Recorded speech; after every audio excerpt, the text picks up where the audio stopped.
नमस्कार, मास्क उतारो जी में आप सबका स्वागत है। मेरे साथ हैं सैवियो रॉड्रिग्स और आज हम बात करेंगे। एक ही तो टॉपिक चल रहा है आजकल पूरे देश में। ED and Rahul Gandhi and Sonia Gandhi, क्या कॉम्बिनेशन है ये और ये क्या हो रहा है हमारे देश में। Hi Savio. Hi, Payal. How are you? Good, how you? Very good. Okay, Savio, what is this? This Agniveer, Agnipath, this whole scheme, how is it related to, like everybody's talking about it and saying the same thing, that how is it related to the summons by the ED to Rahul Gandhi and Sonia Gandhi? How is it Well, interlinked? there's absolutely no relationship between the Agnipath scheme that the government has introduced for the young India who are who want to contribute towards nation building through going through a process of training in the manner that the armed forces get trained and contributing towards the nation in some form or the other through the armed forces or through the training you get through the armed forces later, maybe in a security company, maybe in intelligence companies, all over the country and internationally as well. I think it's a very good scheme personally, if you ask me, and I think it's very important.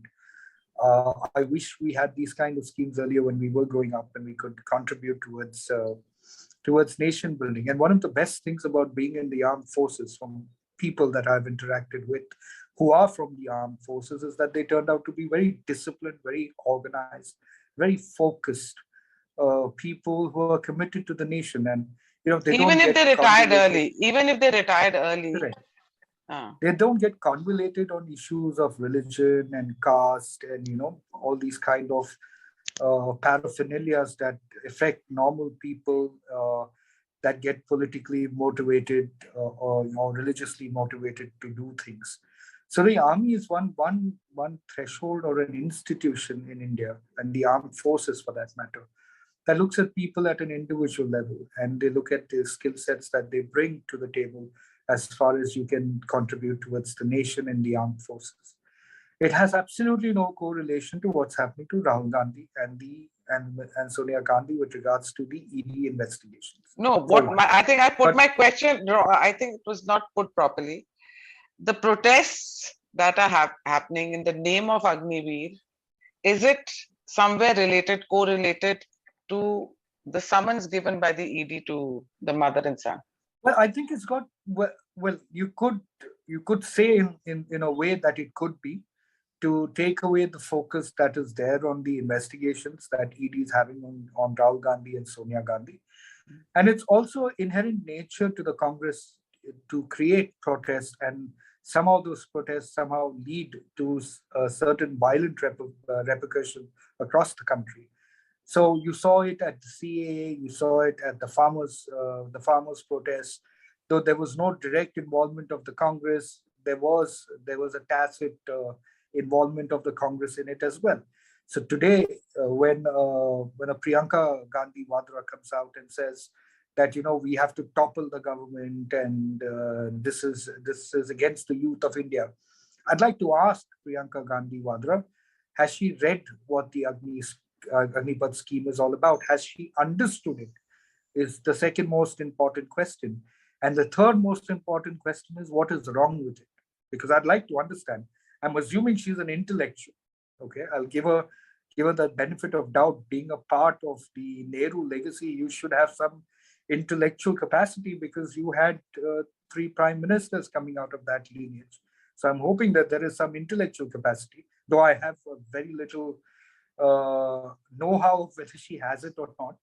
And a lot of people say, no, she's not intelligent enough, but I'll give her the benefit of the doubt. What is the real problem with the Agnipath?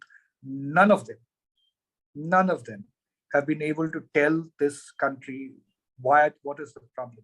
You had P. Chidambaram make a statement that if you want to be a tea seller, join the Agnipath scheme. If you want to do this thing, join the Agnipath scheme.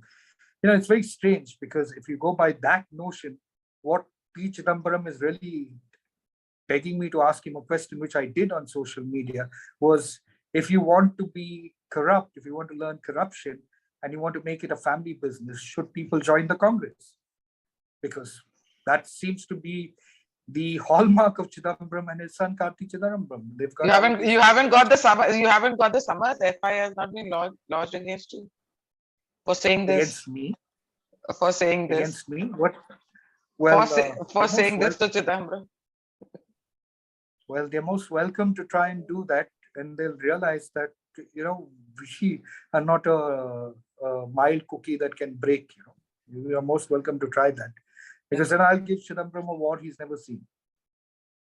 Yeah, I'm not somebody you'll take on, because, well, God's graces are with me. The women of my constituency, their prayers are with me. We are here to do honest work. We're here to speak truth, and the truth of the matter is, none of them have told the country what is the problem with the Agnipath scheme. All they're doing about is wanting to topple the government. And I think it's a long way off, from toppling the government, because there are certain people that would want to protest, and the media will carry the protest and show the world that India's burning and the Modi government is incapable. But that's the theatrics of media.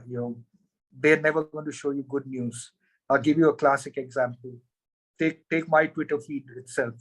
If I were to write a very stern message against, say, the Congress or any of the Islamic radicals, it would have 2,000, 3,000 likes and almost 500 to 800 retweets. And I put up a tweet saying that, okay, we are doing this kind of work, empowering women in Goa. They've made so many seed balls, they're working on seed Ganeshas, they made so many diyas. You'll get about 200, 300 likes and about 40 retweets. This country, for some strange reason, like every other country, prefers bad and negative news to positive news. So today, media's giving is by choice giving them the platform to show that India is burning. So India is not burning at a ground level. Let's be honest about that. Yeah, true. Yes, there are incidents that are happening. There are sporadic incidents that are happening. They're all linked together in some form or the other. But India will survive. India will progress.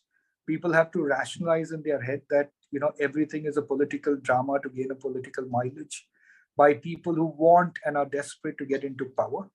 I believe Prime Minister Modi, in all earnestness, is working towards the country. He's working towards taking the country forward. So I may not agree with a lot of things that the BJP might do and people might think are wrong. But I also certainly believe that the BJP, along with the leadership of Prime Minister Modi, is actually working in the interest of the country. So Congress, we've seen Congress. We understand them. We understand parties like TMC. We understand parties like that are there in the opposition, especially the left. We know their intent. We've seen what they have done.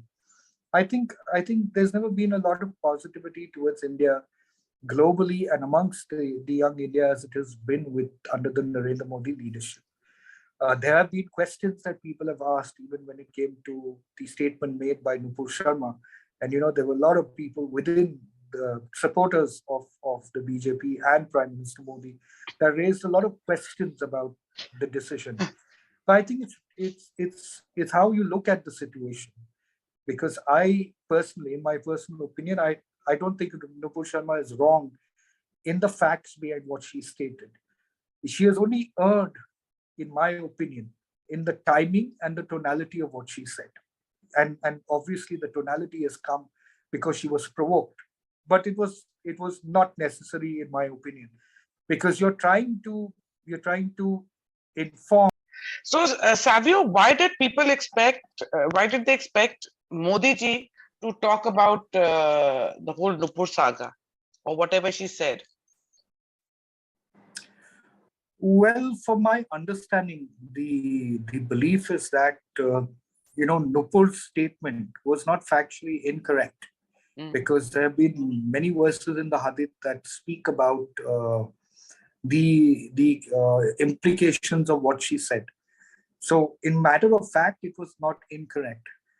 What was where she probably erred, in my opinion, and that's my personal opinion, is that you are trying to put a fact out to a community which is aware of that fact but has been accepting it for extremely a long time, right?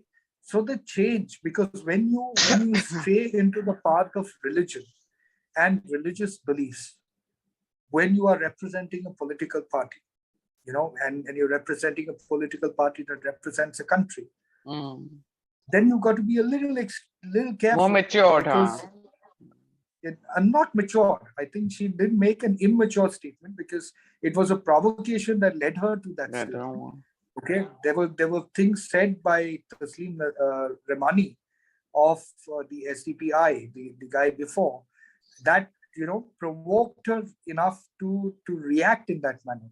But you see, when you stray in the part of religion, even as a commentator or a panelist on a discussion, the belief system of that particular religion is a problem of the people belonging to that particular religion. So whether you and I saying something about it, as I as a Christian or you as a Hindu or Nupur as a Hindu, makes absolutely no difference to them. They see it as wrong and they see it as blasphemous. It's like if I went on stage and said I disagree with certain aspects of the Catholic Church, then as a Christian I probably have a right to say that. But let's say if you came in and said, okay, I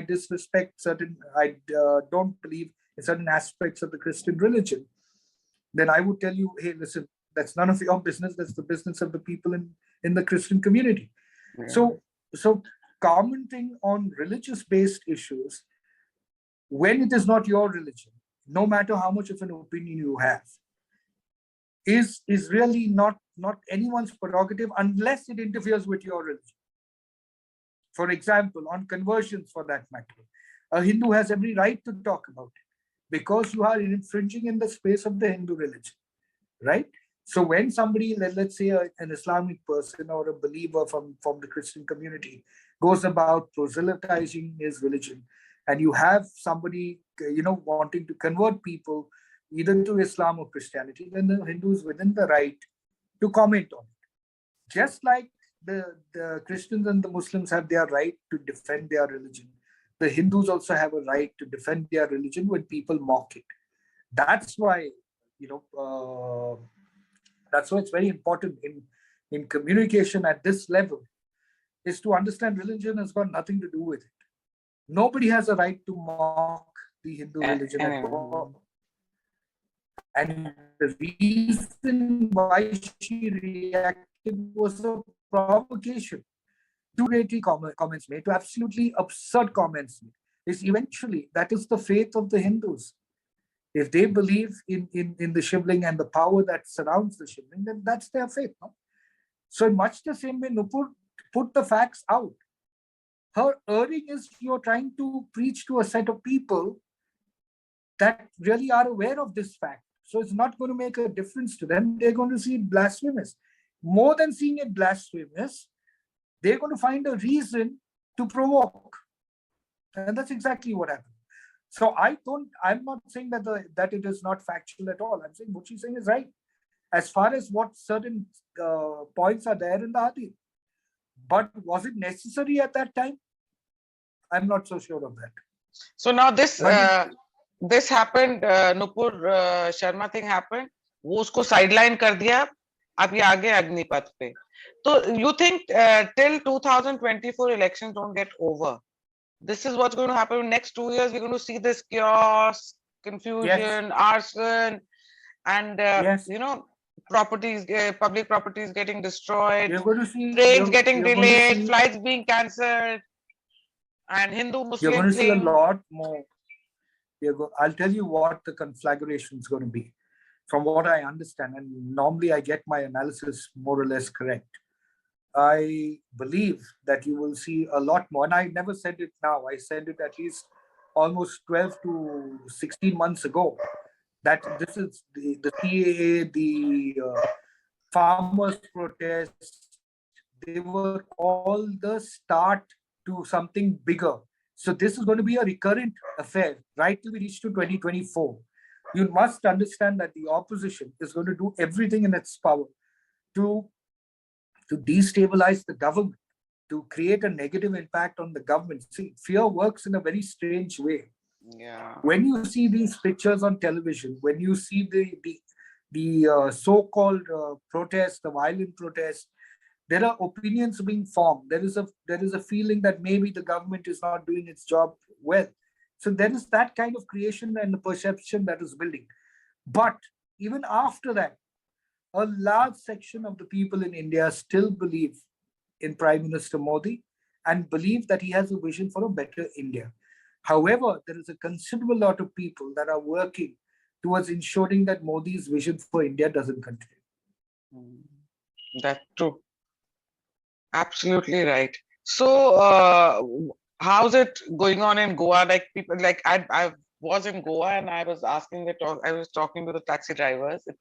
It's a known thing now. It's a very, you know, everybody does talk to taxi drivers to know about the political scenario these days. It's very fashionable to do that. So they were all Now saying that to shop owners as well. shop owners, yeah. And so I was talking to them and they were all saying that BJP Goa में इसलिए जीती है because इतना जो infrastructure बनाया है अगर कांग्रेस आ जाती तो लोगों को even if they don't like BJP पर उनको ये पता था ये सारा इंफ्रास्ट्रक्चर का काम रुक जाता so that's why BJP one is it true for infrastructure I believe a lot of people in Goa, and that's why we got a majority, with like-minded people, believe that Narendra Modi stands for progress, stands for development, yeah. and of course, Dr. Pramod Sawant is following in the lines of Prime Minister Modi. He also believes in development. He also believes in progress. Of course, you in any state, you're going to get some people who are going to think that we are against this government, because politics is that. Politics in India over a long period of time has been about more tu meh meh than really real constructive criticism. So Congress has resorted, even in Goa and in other parts of the country, to remain what I term as a whining animal, because they don't have any constructive criticism. You see, Rahul Gandhi, for that matter. Now let's take this ED case itself. Now there's an accusation against him. There's an accusation against his mother, right? Like a normal citizen, all you have to do is cooperate with the investigations. Clear yourself, because it's a preliminary investigation. That's why there's been no FIR or anything filed against it, right? They've arrived at some sort of investigation. They're going forward with it. All he had to do was cooperate. Did not Arnab also cooperate when he was in an investigation, when they went after him?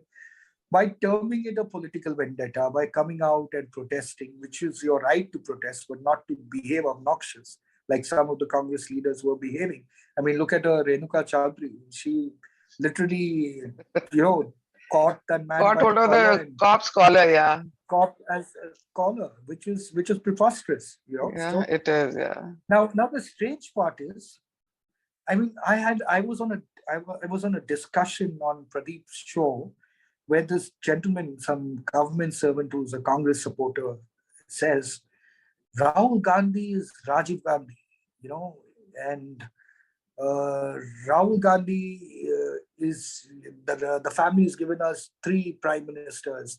That's not the way you have to behave with him. And that's kind of psychophancy. Is incredible. Yeah, it is, yeah. Because to me, in all simple words, who is Rahul Gandhi? I mean, realistically speaking, what has Rahul Gandhi actually achieved? But Congress has, Savio, Congress has this culture, tu janta nahi mera baap kaun hai. They have this culture. लेकिन आपका बाप हमें कुछ फर्क नहीं पड़ता है ना कौन आपका बाप है. नया इंडिया में आप कौन है वो मैटर करता है. लोग. तेरा बाप कौन है किसी को पता नहीं है और किसी को जाने की जरूरत नहीं. तुम कौन हो वो बताओ हमें. What have you done for the country? है कौन राहुल गांधी? राहुल गांधी का सिर्फ एक लेगेसी है जो गांधी परिवार का है. बाप था, grandmother था, great grandfather था, all responsible in politics. They had their fair share of good. They had an equal share of bad as well. So I'm not going to comment on them, because they held positions in this country that I respect. But who is Rahul Gandhi besides the legacy? Is Rahul Gandhi an entrepreneur, successful entrepreneur? The last entrepreneurship we know was in question because there was a term of British citizenship over there, which was the Black Ops company with Eduardo Ferrero's son-in-law, right? What has Rahul Gandhi done? Can you please tell me? I mean, I'd like to know. I seriously would like to know. What has Rahul Gandhi done as an individual, as an entrepreneur? What has Sonia Gandhi done as an entrepreneur or done for the people? Are they business people or just political people? Because if they are political, what is the merit by which Rahul Gandhi won? And Rahul Gandhi are saying that people are saying he should be a prime minister from Amethi itself, which was their constituency, which they did absolutely nothing. When Smriti Irani came into it, he ran away. He ran away. And that's the hallmark of a leader. That's not a hallmark of a leader. That's a hallmark of a coward. That's a hallmark of an aristocratic, spoilt brat who believes that he only deserves to get what he gets because it's his family name. Yeah, entitlement is in their brain. They feel there is no merit. In India today, in India today, it is merit that matters, and merit should only matter. And that is why I like Narendra Modi, because Narendra Modi is somebody who's come from the grassroots level and arrived and moved up, struggled to become the prime minister. And that story is inspirational. Yeah, Tell me what is inspiring about Rahul Gandhi. I mean, this guy on the television program with Pradeep, he was almost wanting to get home to get his biscuit, the doggy biscuits that you get, that Rahul dishes out. That's how it was. And I felt embarrassed myself to even indulge in a conversation of that magnitude with a guy who wants to get back home to eat doggy biscuits. That is how bad it is. You can't have that level of psychophancy as far as India is concerned. You cannot afford to have it. Yeah, those days have gone now. Those days have gone now. Look at the decision Modi and the government took, the BJP took with regards to Nupur Sharma. The right wing completely sliced the BJP and completely sliced Narendra Modi. Right? That is the kind of leaders that you need. That people who can take their criticism and stride and move forward. What has Rahul Gandhi achieved? What has Priyanka Gandhi Vadra achieved? Nothing. How are they inspirational? Because his father was Rajiv Gandhi, who laid down his life. Rajiv Gandhi did not lay down his life for the country out of will. It was a terror attack. Along with Rajiv Gandhi, 14 other people died as well in that terror attack. How come we only remember Rajiv Gandhi and not the other 14? Because he was Rajiv Gandhi. Who is Rajiv Gandhi? He was the prime minister, and that's the point of time he had the respect. After that, he was nobody. Are we supposed to live our lives thinking that the Gandhis are rulers of India? Are they rulers? Is this not a democracy or is it a monarchy? They don't own India. That's what they feel. They will never own India. They will never own India. I don't think the Congress is going to come back ever. Achha, Savio on India. Yeah. Savio, now who's going to be the president candidate from opposition? They approached Farooq Abdullah. He said no. They approached some Mr. Gandhi. He said no. So who's going to be the president candidate? I really don't know. But to even think of Farooq, yeah, that was like it was an insult to people of India. Farooq Abdullah and people of India, of course, because the fact is Farooq Abdullah, for all wonderful things the Congress would like to say about him, he is responsible for the situation in Kashmir even now. True. He is responsible. He was a very powerful leader. The change that could have come in Kashmir could have come through him. But he never allowed for change to happen. That is why it took the abrogation of Article 370 to bring some sort of normalcy into Kashmir, which is going to take another 10 years to happen. And Savio, aren't these opposition leaders, are they able to see that there is a feeling of nationalism in India? People are being very patriotic, and बहुत देशभक्ति की बातें हो रही है, सब हो रहा है. Still, why this opposition is doing something which is everything is anti-India? Why? Is there hatred for Modi? Firstly, to them, bhakti is a bad word, right? That's why they call people bhakt, and they keep keep using it in a derogatory word. Unfortunately, either they are ill-informed or completely nuts to not understand that bhakti means love. Bhakti means devotion. Yeah. So if you call me a bhakt, please, by all means, call me a bhakt. I have absolutely no problem. The question you need to answer is whether you're a kambak. Yeah? Because if I'm a buck, you would be the kambak. Then if you ask me the question, right? So the problem with the opposition is that they don't understand bhakti, but they certainly understand kambakti. And that is where they are, and that is what their position will be in this country. Because as many people who might be kambaks like them, there are even larger bucks that put the country first. And as long as Narendra Modi is working in the interest of the country, and He's the going to get BJP the is support. working in the interest of the country, people will support Narendra Modi because there are many bucks in India. The media might tell you that there are a lot of comebacks, but they are in few numbers. Trust me. Very few numbers. Thank you so much, Savio. It's really always a pleasure talking to you. Really great talking to you. Thank you so much. Thank you, Payal. Okay. God bless. Bye. Bye-bye. You too. Bye-bye.